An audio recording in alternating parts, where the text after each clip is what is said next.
नमस्कार विद्यार्थी मित्रांनो, स्वागत आहे सर्वांचं आपल्या युट्यूब चॅनलवर। विद्यार्थी मित्रांनो बघा, 28, 29 आणि 30 जुलैला जी काही चौकीदार पदाची परीक्षा चालू आहे, म्हणजेच बघा आदिवासी विकास भरतीची, त्याच्यामध्ये बघा 28, 29, 30 या तिन्ही तारखेला जो काही आतापर्यंत ऍप्टेकनं पॅटर्न जो विचारलेला आहे तो बुद्धिमत्तेवर जास्त भर दिलेला आहे। गणिताचे फार 2-3 ते 4 प्रश्न तुम्हाला विचारण्यात आलेले आहे आणि बुद्धिमत्तेमध्ये सुद्धा बघा तुम्हाला नातेसंबंध असेल, दिशाज्ञान असेल, कॅलेंडर असेल, घड्याळ असेल, अक्षरमालिका असेल, अंकमालिका असेल, याच घटकावर जास्त प्रश्न वारंवार विचारलेला आहे। मग त्याचा अभ्यास करून त्याचं विश्लेषण करून मी जे आजचं सेशन असणार आहे ते फार महत्त्वाचं असणार आहे। विद्यार्थी मित्रांनो, हे तुम्हाला व्हिडिओ शेवटपर्यंत बघायचा आहे। हा जर व्हिडिओ तुम्ही जर शेवटपर्यंत बघितला तर तुमचा फायदा झाल्याशिवाय राहणार नाही। आजच्या या सेशन मध्ये बघा जे काही तुम्हाला पॅटर्न 28, 29, 30 ला आलेला आहे तोच मी घेणार आहे। चला शेवटपर्यंत तुम्हाला व्हिडिओ बघायचा आहे। त्यातला पहिला प्रश्न बघा, हा जो प्रश्न कशावरचा बघा, सांकेतिक भाषेवरचा आहे। कशावरचा आहे? सांकेतिक भाषेवरचा प्रश्न आहे। काय म्हटलं बघा, एका सांकेतिक भाषेत कॉम्प्युटरला काय म्हणतात, अशा प्रकारे म्हणतात बघा। कॉम्प्युटरला अशा प्रकारे लिहिला जातो, तर त्याच भाषेत मेडिसिन या शब्दाला कसं लिहिलं जाईल, हा तुमचा कोडिंग डिकोडिंगचा प्रश्न आहे। एका या दोन्ही शब्दामध्ये लॉजिक बघायचं आणि तसंच लॉजिक शेवटच्या टप्प्यामध्ये लावायचं। आता बघा नेमकं काय झालं बघा, इथं आर सुरुवातीला आला आणि सी शेवटी आलेला आहे, म्हणजे सी आणि आर चं काय झालं, रिप्लेसमेंट झालेलं आहे। म्हणजे सी च्या जागेवर आर गेला आणि आर च्या जागेवर सी आलेला आहे। आता पण तसं झालं बघा, आता लॉजिक लावायचं बघा। ओ नंतर काय येते, रिव्हर्स लॉजिक आहे। ओ नंतर पी येतो बघा, एम नंतर बघा एन येतो बघा, पी नंतर बघा क्यू येतो, यू नंतर बघा व्ही येतो, टी नंतर बघा यू येतो, ई नंतर बघा एफ येतो। अशा प्रकारे रिव्हर्स अरेंजमेंट आहे। हेच लॉजिक तुम्हाला इथं लावायचं आहे बघा। सी च्या जागेवर आर गेला आणि आर च्या जागेवर सी आला, मग इथं लॉजिक करायचं बघा। आता काय होईल माहिती आहे का, एम च्या जागेवर ई येईल आणि ई च्या जागेवर एम जाईल। आता ऑप्शन चेक करा बघा, ई आणि एम सुरुवातीला पाहिजे बघा। इथं एम आणि ई आहे, पर्याय क्रमांक चौथा चुकलेला आहे। त्यानंतर बघा पर्याय क्रमांक 3 बघा, एम आणि ई हे पण येणार नाही, सुरुवात एम ना शेवट ई न झालेला आहे, आपल्याला ई एम पाहिजे। असे पर्याय तुमच्याकडे 1 आणि 2 आहे। आता रिव्हर्स मॅनेजमेंट करा बघा, ई नंतर काय यायला पाहिजे बघा, एफ यायला पाहिजे, बरोबर की नाही। डी नंतर काय यायला बघा, ई यायला पाहिजे। नंतर बघा आय नंतर काय यायला पाहिजे बघा, जे। सी नंतर काय यायला पाहिजे बघा, डी। आय नंतर परत जे आणि एन नंतर काय येणार आहे, ओ येणार आहे, एम एन ओ। म्हणजे ई ओ जे D J E F M पर्याय क्रमांक 1 मध्ये पाहायला भेटते बघा। ई ओ जे नंतर डी जी ई नंतर डी जी ई नंतर सगळ्यासाठी एफ एम, म्हणजे पर्याय क्रमांक 1 आपलं योग्य उत्तर असणार आहे। विद्यार्थी मित्रांनो बघा, तुमचा जर फायदा करून घ्यायचा असेल तर व्हिडिओला शेवटपर्यंत नक्की बघा, फायदा झाल्याशिवाय राहणार नाही। तुम्हाला जर सेशन आवडलं तर आपल्या चॅनलला लाईक, शेअर, सबस्क्राईब करायला विसरायचं नाहीये। चला यानंतरचा जो काय नेक्स्ट प्रश्न असणार आहे, नेक्स्ट टॉपिक वर असणार आहे बघा। कशावरचा प्रश्न बघा, नाते संबंधावरचा प्रश्न आहे। आणि नाते संबंधावर प्रश्न स्वतःवर काय करायचं, इमॅजिन करायचा, नाही तर डायग्रामच्या माध्यमातून सॉल्व्ह करता येते, पण स्वतःवर एकदा मॅनेज करायचं बघा। एका फोटोतील व्यक्तीकडे बोट दाखवीन अनिता म्हणाली, कोण म्हणाली बघा, अनिता म्हणाली, त्याच्या आईचा एकुलता एक मुलगा माझ्या वडिलांचा मुलगा आहे। म्हणजे आईचा एकुलता एक मुलगा हा माझ्या वडिलांचा मुलगा आहे। आता आईचा एकुलता एक मुलगा म्हणजे मुलगाच होणार आहे, ठीक आहे। नंतर बघा माझ्या वडिलांचा मुलगा, माझ्या सुद्धा वडिलांचा मुलगा, म्हणजे त्याची जी आई आहे तीच या म्हणजे अनिताची पण आई असणार आहे ना, म्हणजे मुलाची आई आणि अनिताची एकच असणार आहे। मग त्या फोटोतील व्यक्तीचे अनिताशी काय नाते आहे। आता जो फोटोतील व्यक्तीकडे बोट दाखवून म्हटलेला आहे म्हणजे तो त्या अनिताचा काय असणार आहे, भाऊ असणार आहे। कारण बघा त्याची आई आणि त्याचा वडील सेमच आहे, म्हणजे दोघांचे काय झालं, दोघं एकमेकांचे भावंड झालेले आहे, म्हणजे अनिताचा तो काय लागणार आहे, भाऊ लागणार आहे। असंच आपल्याला थोडी सॉल्व्ह करता आलं पाहिजे। आणि हे टेक्निक्स आहेत, जोपर्यंत तुम्ही हे व्हिडिओ बघणार नाही तोपर्यंत तुम्हाला टेक्निक कळणार नाही। चला नेक्स्ट प्रश्न बघणार आहोत। समजला असेल तुम्हाला प्रश्न, जरी समजला नसेल तर पुन्हा एकदा परत पाहायला काय अडचण नाही। चला नेक्स्ट प्रश्न बघा, कालमापनावरचा आहे। आता हा प्रश्न बघा कशा संदर्भात आहे, जर आज बुधवार असेल, आज काय आहे, बुधवार असेल, तर आजपासून 62 दिवसानंतर कोणता वार असेल। ओके, आज बुधवार आहे, 62 दिवसानंतर कोणता वार असेल प्रश्न विचारलाय। लक्षात घ्यायचं कुठलाही वार बघा 7 दिवसानंतर येत असतो। मग अशा वेळेस काय करायचं, तुम्हाला दिवसांची संख्या बघा 62 दिलेली आहे. बघा याला 7 भागायचं, 7 भागायचं आणि बाकी लिहायचं.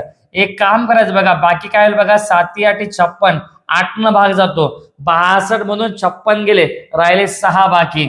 असंही करता येते. मग आता अशा वेळेस काय करायचं बघा, बुधवार मध्ये बघा तुम्हाला 6 दिवस ऍड करायचे असतात, तुम्हाला वार भेटणार आहे. पण तुम्हाला मी असा सल्ला देत नाही, याचा शॉर्टकट फंडा सांगतो बघा. काय करायचं, 7 9 63, म्हणजे याचा अर्थ तुम्हाला एक दिवस कमी पडत आहे, बरोबर आहे की नाही. 9 भाग जाण्यासाठी, 7 भाग जाण्यासाठी एक दिवस कमी पडत आहे.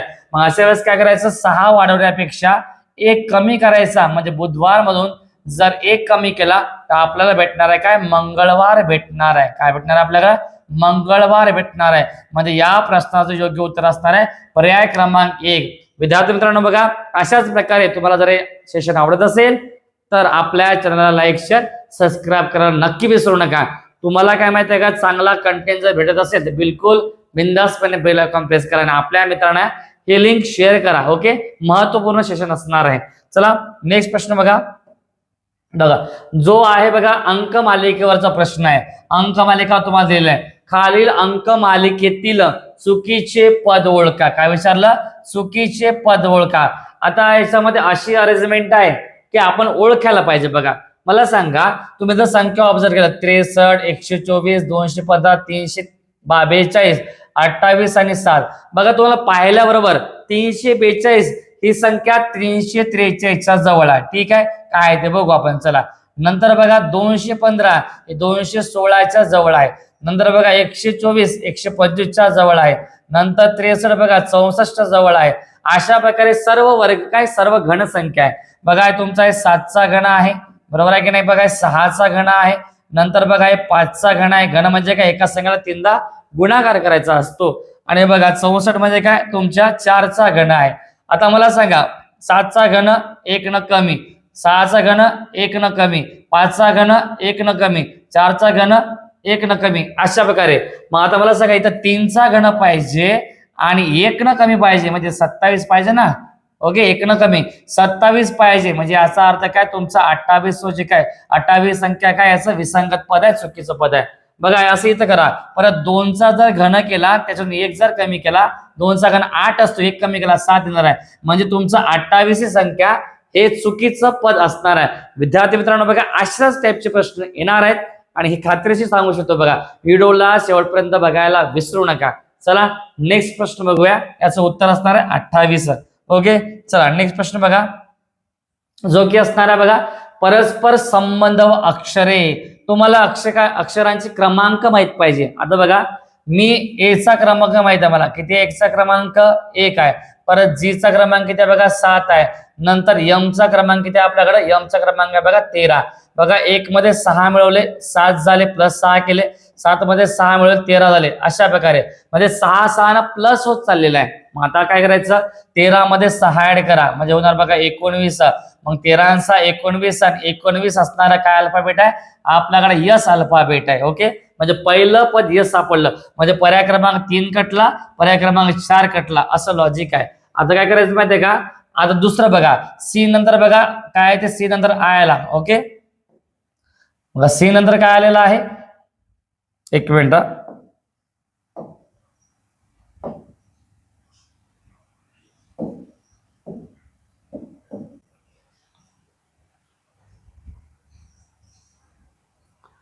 बघा सी नंतर काय आलेलं आहे, सी नंतर बघा आय आलेला आहे. आय नंतर बघा सी नंतर आय आलेला आहे. आय नंतर ओ आलेला आहे. सी बघा 3 वर असतो, बघा आय 9 वर असतो आणि ओ तुमचा 15 वर असतो. म्हणजे इथेही 6 न वाढत गेला, 3 6 9 आणि 9 6 15. आता 15 6 21 अंक 21 यायला लागला. 21 या ठिकाणी काय येत असतो, यू येत असतो. मग यस आणि यू असलेले 2 अल्फाबेट कुठे आहे आपल्याकडं, पर्याय क्रमांक काय 1 मध्ये आहे, यस यू डब्ल्यू. म्हणजे अशा प्रकारे लॉजिकने उत्तर आपल्याला काढता येते. विद्यार्थी मित्रांनो, हा व्हिडिओ तुम्हाला शेवटपर्यंत नक्की बघायचा आहे आणि ही जी लिंक आहे आपल्या मित्रांना नक्की शेअर करायची आहे, जेणेकरून त्यांचा सुद्धा फायदा होईल. चला नेक्स्ट प्रश्न बघूयात. बघा जो की असणार बघा, दिशाज्ञान चाचणीवरचा प्रश्न असणार आहे. ओके, काय म्हटलं बघा, एक व्यक्ती उत्तरेकडे 10 किलोमीटर चालत गेली. बघा तुम्हाला पॅटर्न कळायला पाहिजे. पहिले वर उत्तर असते, खाली दक्षिण राहते, इकडं पश्चिम असते आणि इकडे काय राहते बघा पूर्व. उ द प पू आ इ नैवा आग्नेय, इकडं आई ईशान्य, नैऋत्य आणि वायव्य अशा प्रकारे लक्षात ठेवायचं. हा 4 मुख्य दिशेवरचा प्रश्न तुम्हाला विचारलेला आहे. काय म्हटलं, एक व्यक्ती उत्तरेकडे 10 किमी गेला. किती गेला बघा, 10 किमी गेला. नंतर तो पूर्वेकडे वळून, आता पूर्वेकडे म्हणजे काय, उजव्या बाजूला जाईल या दिशेला. पूर्वेकडे म्हणजे काय, पूर्वेकडे 12 किलोमीटर गेला. म्हणजे उत्तरेकडे 10 किलोमीटर गेला आणि पूर्वेकडे बघा 12 किलोमीटर गेलेला आहे. आता शेवटी ती दक्षिणेकडे, दक्षिण दिशा बघा खालच्या बाजूस आहे, म्हणजे तो खालच्या बाजूस 5 किमी चालेल. आता मला सांगा हे अंतर किती आहे आपल्याकडे, 10 आहे आणि 5 किमी म्हणल्यावर अर्ध्यामध्ये पोहोचणार आहे. मग अशा प्रकारे बघा टोटल 10 आहे, हे 5 होईल. जर आपण ही लाईन अशा प्रकारे जॉईन केली तर आपल्याला काय भेटतं बघा, आयताकृती आकृती भेटते आपल्याला. त्याच काय म्हणतो आपण, आयत बनला. आणि आयताच्या समोरासमोर बाजू सारखे असतात. हे 12 तर हे 12 असणार आहे, हे 5 तर हे 5 असणार आहे. टोटल 10 आहे, मग खालची बाजू तर 5 असणार आहे. आता मूळ ठिकाणापासून ते शेवटच्या ठिकाणामध्ये ती व्यक्ती मूळ स्थानापासून किती अंतरावर आहे, तुम्हाला समजण्यासाठी मी डिटेलमध्ये सांगतोय, नाही तर फास्ट मध्ये मला सोडवता येते. या ठिकाणापासून ही व्यक्ती किती अंतरावर बघा, 5 आणि 12, 5चा वर्ग अधिक 12चा वर्ग म्हणजे 13चा वर्ग. किंवा लक्षात ठेवायचं 5 12 13 3 4 5 6 8 10 अशा प्रकारे तुम्हाला त्रिकोण पाठ ठेवायचे. 11 7 61 हे जर पाठ ठेवलं तर बायोलॉजिकली आन्सर काढता येते. 5चा वर्ग अधिक 12चा वर्ग म्हणजे 13चा वर्ग. वाटल्यास करून दाखवतो बघा. 5चा वर्ग अधिक काय करायचं, 12चा वर्ग. 5चा वर्ग किती असतो बघा, 5चा वर्ग राहते 25 आणि 12चा वर्ग 144. जर ऍड केलं 169 येणार आहे. म्हणजे याचा अर्थ काय, याचं वर्गमूळ बघा 13 आहे. म्हणजे 5 12 13 म्हणजे त्याच्यामधलं अंतर असणार आहे 13 किमी असणार आहे. विद्यार्थी मित्रांनो बघा, अशाच प्रकारे तुम्हाला जर सेशन आवडत असेल तर आपल्या चॅनलला बिंदासपणे लाईक शेअर सबस्क्राईब करायला नक्की विसरायचं नाहीये. आणि शिवाय बेल आयकॉन प्रेस करायला सुद्धा विसरायचं नाही आहे. तुमचा फायदा करून घ्या. चला नेक्स्ट प्रश्न बघा, जो की बघा विसंगत घटकावरचा प्रश्न आहे. खालीलपैकी विसंगत संख्या ओळखा. बघा लॉजिक बघा, मी आता सांगितलं हा कशाचा तरी घन आहे. बघा तुमचा 7चा घन आहे, पण बाकीच्या संख्या चेक करा. बघा तुमचा 17चा वर्ग आहे, वर्ग घन 30 पर्यंत पाठच पाहिजेत. मग 17चा घन 17चा वर्ग 289. परत बघा 13चा वर्ग 169. पुन्हा 11चा वर्ग किती रे, 121. 11चा वर्ग 13चा वर्ग 17चा वर्ग आणि 7चा घन आहे. म्हणजे सर्व वर्ग संख्या आहे, पूर्ण वर्ग संख्या आणि एक घन संख्या पूर्ण घन संख्या आहे. म्हणजे तुमचं विसंगत पद असणार आहे 343. आणि त्याच्यामध्ये बघा 11चा 13चा 17चा घन आहे, म्हणजे प्राईम नंबरचा घन आहे. त्याला मूळ संख्येचा वर्ग आहे. अशा प्रकारे तुमचा ऑड जे आहे 343 असणार आहे. ओके, चला नेक्स्ट प्रश्न बघूयात. बघा जो कशावरचा बघा, परस्पर संबंधावरचा आहे. या दोघांमध्ये जो संबंध आहे तो या दोघांमध्ये संबंध लावायचा. आता याला बऱ्याच प्रकारे सोडवता येते. पाहिल्याबरोबर लक्षात आलं पाहिजे. बघा 6 जर 7 ला गुणलं, 6 गुणिले 7 केलं तर 42 येते. म्हणजे 6 ला पुढच्या संख्येने गुणलं तर 42 आलं. तसंच लॉजिक चेक करायचं. बघा परत काय होतं बघा, 7 गुणिले जर 8 केलं तर 7 8 56. 6 न 7 ला गुणलं एका संख्येसमोर, 7 न 8 ला गुणलं. आता इथं लॉजिक करा, 8 गुणिले 9 8 9 72 होते. आता 6 7 7 8. आता काय करायचं, 9 न 10 ला गुणायचं, 9 10 हे 90. म्हणजे याचं योग्य उत्तर असणार आहे पर्याय क्रमांक 1. असंही काढता येते. पण दुसरं लॉजिक बघा, मी काय केलं माहितीये का, 6चाच वर्ग केला आणि 6 ऍड केला, बरोबर आहे की नाही. 7चाच वर्ग केला आणि 7 ऍड केला, बरोबर आहे. 8चा वर्ग आणि 8 ऍड केला तर काय भेटतं बघा, 6चा वर्ग 36, 36 मध्ये 6 मिळून 42 झाले. तसंच लॉजिक बघा, 8चा वर्ग किती, 8चा वर्ग 64 आणि 64 मध्ये तुम्ही जर 8 ऍड केले तर 72 येते. याचा अर्थ बघा 9च्या वर्गामध्ये 9 ऍड करूया. हे पहिलं लॉजिक झालंय. दुसरं लॉजिक आपल्याला 9चा वर्ग 81 आणि 81 मध्ये जर 9 ऍड केले तर 90 भेटणार आहे. पर्याय क्रमांक 1 आपलं योग्य उत्तर असणार आहे. चला नेक्स्ट प्रश्नाकडे आपण लगेच वळणार, जो की नेक्स्ट प्रश्न असणार आहे बघा कशावर, तो असणार आहे तुमच्या घड्याळ या घटकावर. आरशात पाहिले असता, आरशातील प्रतिमेचं उदाहरण आहे. आरशात पाहिले असता घड्याळात 9:15 झालेले दिसतात, तर घड्याळातील प्रत्यक्ष वेळ काय, असा प्रश्न विचारलेला आहे. जर तुम्हाला आरशातील प्रतिमा विचारली तर तुम्हाला बघा समजा 12 वाजून जर वेळ दिली असेल तर वेगळ्या प्रकारे मायनस करायचा. आता तुम्हाला काय 12 पेक्षा कमी वेळ आहे, मग आरशातील प्रतिमा तुम्हाला काढायची असेल 11 वाजून 60 मिनिटांमध्ये वजा करायचं. मला सांगा बघा 11 वाजून 60 मिनिटातून काय करायचं 9 वाजून 15 मिनिटं वजा करायचे. बघा 60 मधून 15 गेले, राहिले 45, राहिले किती बघा 45 राहिले. ओके, आणि 11 मधून 9 गेले, 2 राहिले, म्हणजे 2 वाजून 45 मिनिटं प्रत्यक्ष वेळ आरशामध्ये दाखवणार आहे. पर्याय क्रमांक 1 आपलं योग्य उत्तर असणार आहे. विद्यार्थी मित्रांनो बघा, तुम्हाला जर सेशन आवडत असेल तर आपल्या चॅनलला लाईक शेअर सबस्क्राईब करायला विसरायचं नाही. होऊ द्या तुमचा फायदा, काही अडचण नाही. अशाच प्रकारे आपण नवीन नवीन परीक्षेकरिता व्हिडिओ बनायचा माझा विचार आहे.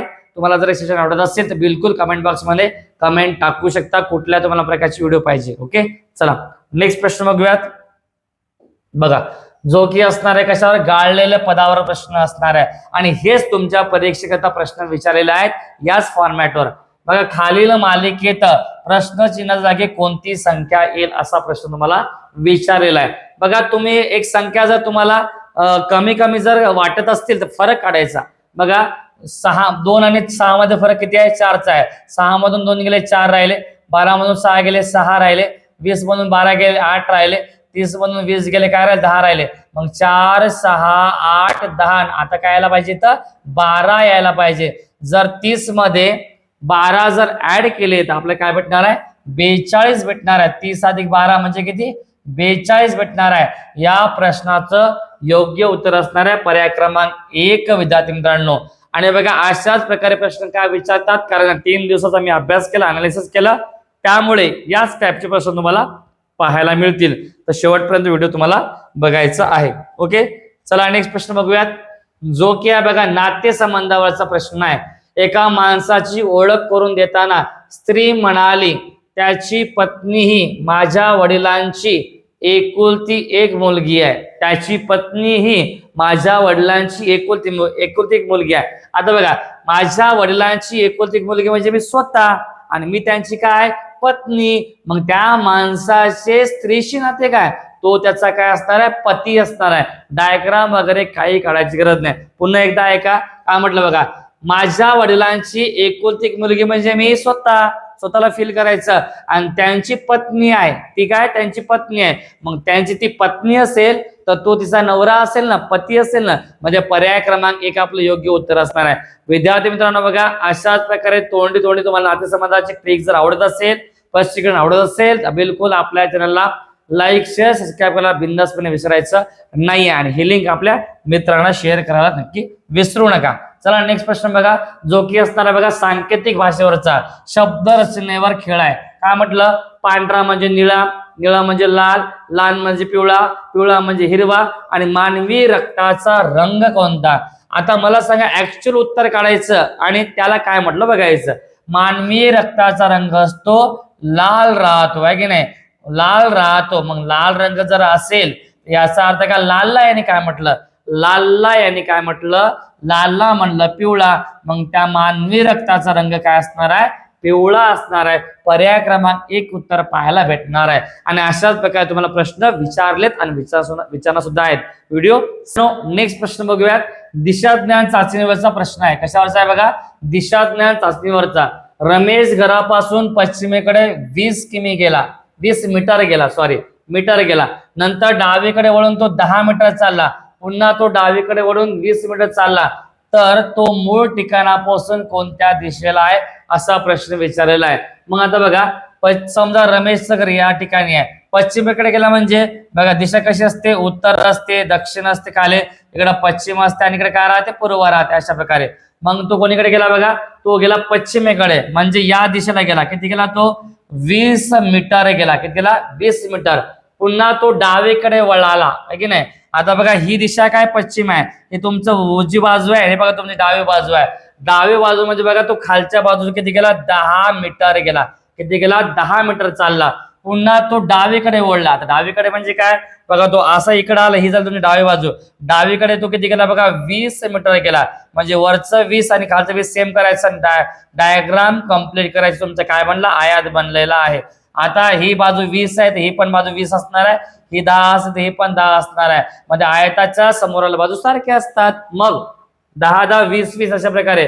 तर मूळ ठिकाणापासून कोणत्या दिशेला आहे? आता हे मूळ ठिकाण बघा तो इथे होता आणि खालच्या बाजूचा आहे म्हणजे तो दक्षिण दिशेस असणार आहे. कोण? रमेश. म्हणजे याचा अर्थ काय? पर्याय क्रमांक 1 आपलं योग्य उत्तर असणार आहे. बघा विद्यार्थी मित्रांनो, विसंगत घटकावरचा प्रश्न तुम्हाला विचारलेला आहे. खालीलपैकी विसंगत गट अक्षर गट ओळखा. बघा यल एम एन एका लाईनीमध्ये सलग येतात. यल एम एन नंतर बघा पी क्यू आर नंतर बघा डब्ल्यू एक्स वाय. पण बाकीचा जो के एम पी असा कुठला गटच नाही. वाटलं चेक करा. बघा के कितीवर असतो? बघा के असतो बघा 11 वर, एम असतो बघा 13 वर आणि पी असतो बघा 16 वर. 11 12 13 पाहिजे ना, सलग आहे का? नाही. म्हणजे याचा अर्थ के एम पी नावाचा गट जो आहे अक्षर गट वेगळा आहे. याचं योग्य उत्तर असणार आहे पर्याय क्रमांक 1. काय असणार आहे? पर्याय क्रमांक 1. चला नेक्स्ट प्रश्न बघा, जो की असणार बघा कालमापनावरचा प्रश्न आहे. ओके, काय म्हटलं पहा. 1 जानेवारी 2004 रोजी गुरुवार असेल. 1 जानेवारी 2004 रोजी काय असेल? गुरुवार असेल. तर 1 जानेवारी 2005 रोजी कोणता वार असेल असा प्रश्न तुम्हाला विचारलेला आहे. बघा हे तुमचं कोणतं वर्ष आहे? बघा ज्या वर्षाला बघा 4 न भाग जातो त्याला म्हणायचं लीप वर्ष. आणि लीप वर्षापासून तुम्हाला जायचं कोणत्या वर्षापर्यंत? सामान्य वर्षामध्ये. जर तुम्ही फेब्रुवारी महिना क्रॉस जर करत असाल तर तुम्हाला 2 दिवस समोर जावे लागेल लीप वर्षातून सामान्य वर्षामध्ये. मग काय जानेवारी नंतर काय? फेब्रुवारी. म्हणजे फेब्रुवारी महिना तुम्ही क्रॉस करत आहात म्हणून तुम्हाला 2 दिवस समोर जावं लागेल. सामान्य वर्षामध्ये 1 दिवसानं समोर जायचं असते आणि तुमच्या जो लीप वर्षामध्ये 2 दिवसानं मध्ये इथं 2 दिवस तुम्हाला ऍड करावं लागतील. चला ऍड करा. मला सांगा कोण वार आहे? गुरुवार. गुरुवार नंतर येईल बघा शुक्रवार आणि शुक्रवार नंतर येणार बघा काय? शनिवार. म्हणजे या प्रश्नाचं योग्य उत्तर असणार आहे पर्याय क्रमांक 1. विद्यार्थी मित्रांनो बघा अशाच प्रकारे तुम्हाला जर सेशन आवडत असेल तर बिलकुल आपल्या चॅनलला लाईक शेअर सबस्क्राईब करायला विसरायचं नाहीये आणि व्हिडिओ शेवटपर्यंत बघायला नक्की विसरू नका. चला नेक्स्ट प्रश्न बघा, जो की विचारलेला आहे बघा चिन्ह अक्षर अंक या घटकावरचा प्रश्न तुम्हाला विचारलेला. बघा पहिल्यांदा अक्षरांचा विचार करू. अल्फाबेटचा ए नंतर बी, बी नंतर सी, सी नंतर डी. तसंच डी नंतर काय यायला पाहिजे? ई यायला पाहिजे. याचं एका झटकामध्ये उत्तर आलेलं आहे ई. असाही प्रश्न सोपा विचारतात का बरं? कारण इथं 2 सिरीज आहे. अल्फा न्यूमरिक सिरीज आहे. 2 दुने 4, 4 दुने 8, 8 दुने 16, 16 दुने 32. अशा प्रकारे प्रश्न काय विचारला? प्रश्न चिन्हाच्या जागी काय येईल? तर ई नावाचा अल्फाबेट येणार आहे. चला नेक्स्ट प्रश्न बघूयात.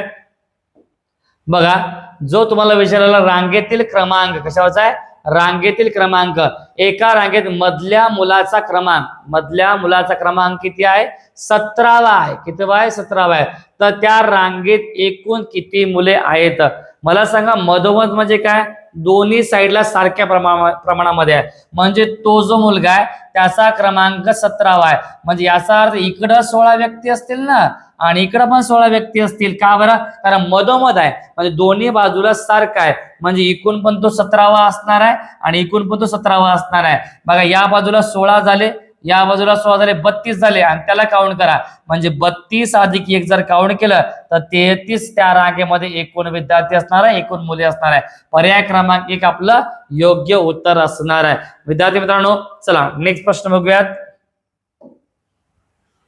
बघा जो की तुम्हाला घड्याळ या घटकावरचा प्रश्न आहे. काय विचार? रिफ्लेक्स अँगल विचारला. तुम्हाला त्या काट्यातील फरक नाही विचारला. काय म्हटलं? एका घड्याळात 4 वाजून 10 मिनिटे झाली आहेत. तर तास काटा आणि मिनिट काटा यांच्यातील बाह्य कोनाचे म्हणजे रिफ्लेक्स अँगलचे माप किती? सर्वात पहिले आपण काय काट्यातील कोन काढूया. तास काटा आणि मिनिट काटा. आपल्याकडे काय फॉर्म्युला आहे बघा. तास काटा हा 30च्या वेगाने धावतो.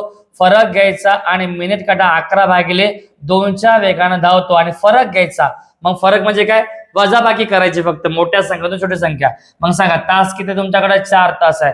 मग 30 ला करायचं 4 ला गुणिले नंतर फरक घ्यायचा 11/2. तुमच्याकडे मिनिट किती आहे बघा? मिनिट आहे तुमच्याकडे 10 मिनिटं आहे. 10 मिनिटाची किंमत टाकून द्या. 30 चौक किती होते बघा? 120 होते. बरोबर आहे की नाही? फरक घ्यायचा. बेन जर 5 ला 10 ला भागलं 5 येते आणि 11×5=55. काय होते? 11×5=55. 120 मधून जर तुम्ही 55 मायनस केले, 120 मधून जर 55 मायनस केले 10तून 5 गेले 5 राहिले, आता वापस 12तून किती गेले 6 राहिले, सॉरी 12तून किती गेले 6 गेले, 55च का, 11 5 55 बरोबर आहे. 12तून 6 गेले 6 राहिले 65 बरोबर आहे की नाही. 10तून 5 गेले 5 राहिले, आजचा वापर त्याला 12तून 6 गेले 6 राहिले. म्हणजे तुमचा जो काट्यातील कोण आहे 65 डिग्री आहे. रिफ्लेक्स अँगल म्हणल्यावर 360 मधून मायनस करायचा किती 65 मायनस करा. चला काय राहिलं 10तून 5 गेले 5 राहिले, आजचा वापस पुन्हा 16 मधून 7 गेले किती राहिले 9 राहिले, आणि हाचा वापस राहिले 295 डिग्री. म्हणजे याचं योग्य उत्तर असणार 295. रिफ्लेक्स अँगल म्हणजे काय, दोन काट्यातील अँगल सोडून उरलेला अँगल 360 मधून मायनस करायचा. वाटल्यास बघा, समजा अशा प्रकारे मी काय केली, क्लॉक काढली. बघा इथे 12 वाजले, बघा इथे 6 वाजले, बरोबर आहे की नाही. 1 2 3 परत बघा 4 आणि 5, 4 वाजून 10 मिनिटं. म्हणजे जो तास काटा आहे तो कशावर आहे बघा 4 वर आहे, आणि जो मिनिट काटा आहे तो कशावर आहे बघा, मिनिट काटा जो आहे तो असणार आहे तुमचा कितीवर 2 वर असणार आहे. इथला कोण किती आहे आपल्याकडे 65 डिग्री, आणि हा जो उरलेला जो कोण आहे दुसरा कोण आहे, जर 360 मधून हा जर कोण मायनस केला तुम्हाला याचं 295 उत्तर भेटणार आहे. कोणता अँगल, रिफ्लेक्स अँगल 295. अशा प्रकारे उत्तर काढता येते. पण डायरेक्ट काय लक्षात ठेवायचं, 360 मधून वजा केल्यावर रिफ्लेक्स अँगल भेटतो. विद्यार्थी मित्रांनो बघा, अशाच प्रकारे तुम्हाला जर सेशन आवडत असेल बिनधास्तपणे आपल्या चॅनलला लाईक शेअर सबस्क्राईब करायला विसरायचं नाही आहे. चला नेक्स्ट प्रश्न बघूयात. बघा जो की असणार बघा नातेसंबंधावरचा प्रश्न आहे. एकदम झकास प्रश्न आलेला आहे. दीपक हा रवीचा भाऊ आहे, रेखा ही अतुलची बहीण आहे, रवी हा रेखाचा मुलगा आहे, तर दीपकचे रेखाशी काय नाते, असा प्रश्न तुम्हाला विचारलेला आहे. मग आता मला सांगायचं बघा, जसं म्हणलं बघा दीपक हा रवीचा काय भाऊ आहे, दीपक भाऊ आहे. मग दीपक रावला काय म्हणतो बघा, दीपक नावाचा व्यक्ती भाऊ आहे कोणाचा, रवीचा आहे. कोणाचा आहे, रवीचा.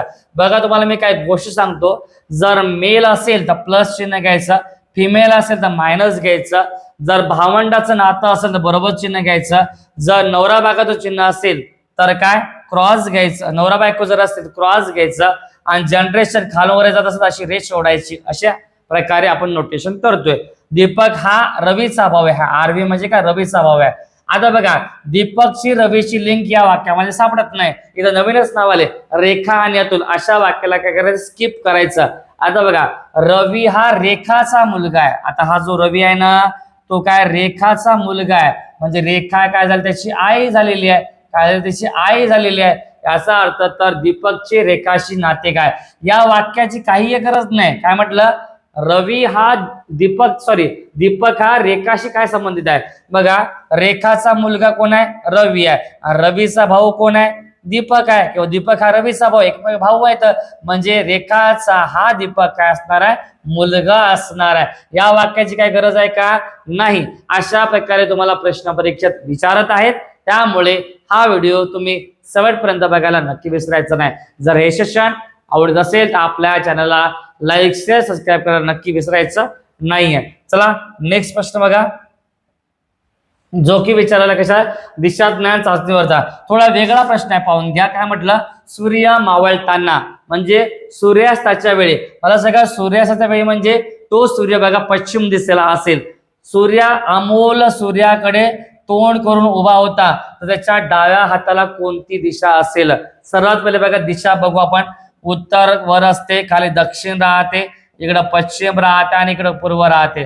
आता सूर्य उगवायची दिशा पूर्व असते, आणि सूर्य जी माळवायची दिशा आहे ती असते बघा पश्चिम. म्हणजे तुमचा जो अमोल आहे, अमोल तुमचा पश्चिमेकडे तोंड करून उभा आहे, कारण सूर्य पश्चिमेकडे मावळतो ना म्हणून. आता अमोल जर पश्चिमेकडे पाहत असेल, समजा ही पश्चिम दिशा आहे, मी जर पाहत असेल तर वरची जी बाजू आहे ती काय उजवी बाजू असणार आहे.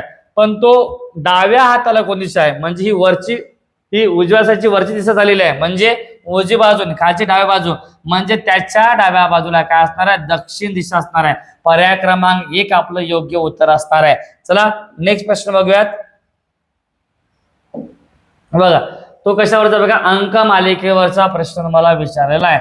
बघा थोडा लॉजिक करायचं, वर्ग घन पाठ असले पाहिजे. बघा 1 चा घन आहे, 3 चा घन आहे, 5 चा घन आहे. 1 चा घन बघा 1 असतो, परत 3 चा घन 27 असतो, पुन्हा 5 चा घन 125 असते, पुन्हा बघा 1 3 5 नंतर काय ते 7, 7चा घन काय येतो बघा 343 घन वर्ग संख्येचा पॅटर्न आहे. मग बघा इथं काय 2चा वर्ग आहे, इथं 4चा वर्ग आहे, 2चा वर्ग 4चा वर्ग आणि आता काय 6चा वर्ग, बरोबर की नाही 36, 8चा वर्ग नंतर येणार आहे. पण तुम्हाला घन संख्या याच्यामध्ये मिसिंग आहे, म्हणजे प्रश्न चिन्हाच्या जागी 343 पर्याय क्रमांक 1 आपलं योग्य उत्तर असणार आहे. ओके चला नेक्स्ट प्रश्न बघूयात.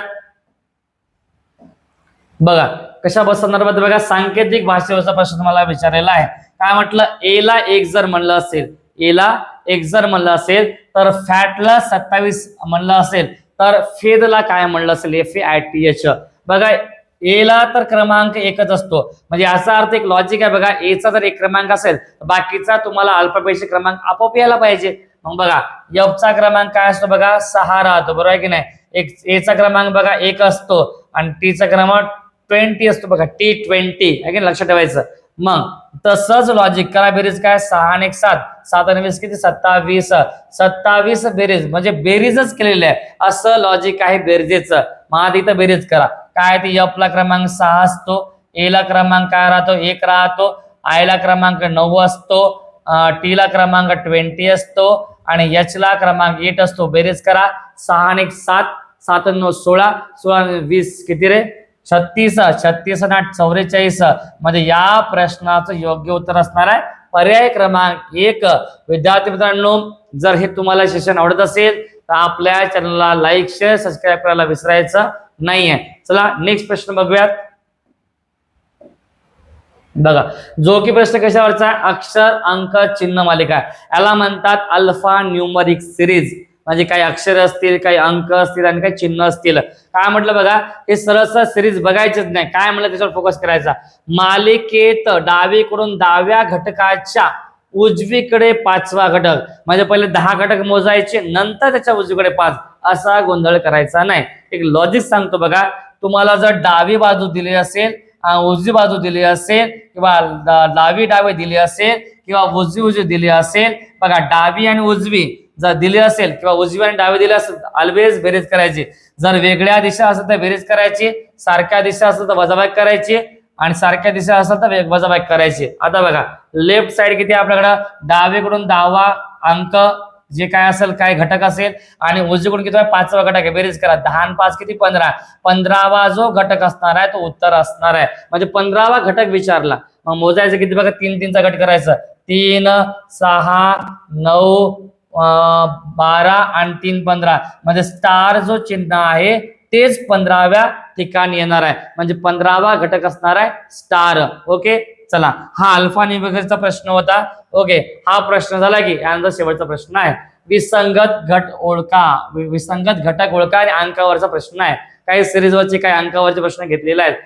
विसंगत पद काय विचारलेला आहे बघा, जर 12 आणि 24 मध्ये 12चा फरक आहे, 48 आणि 60 मध्ये 12चा फरक आहे, एक लॉजिक डेव्हलप झालं बघा, 12 12चा फरक दिसायला मला. आता 12चा पाडा बघा, 12 1 12 12 24 12 36 यायला पाहिजे, पण इथं 37 आलं. 12 48 आणि 12 5 60 मध्ये इथं 36 यायला पाहिजे होतं, 37 आलेलं आहे. म्हणजे विसंगत पद असणार आहे कोणतं, 37 असणार आहे. ओके आणि विद्यार्थी मित्रांनो बघा हा तुमचा आता शेवटचा प्रश्न असणार आहे. ओके विद्यार्थी मित्रांनो शेवटचा प्रश्न बघण्यापूर्वी तुम्हाला एक विनंती आहे, हे जर सेशन आवडलं असेल तर बिंदासपणे लाईक शेअर सबस्क्राईब करायला विसरायचं नाहीये. बघूया शेवटचा प्रश्न, गाळलेले पद शोधणे. काय म्हटलं, गाळलेले पद शोधणे. प्रश्न चिन्हाच्या जागी कोणती संख्या येईल. बघा आता अशा संख्या याच्यामध्ये आहेत जी की तुम्हाला लक्षात येणार नाही.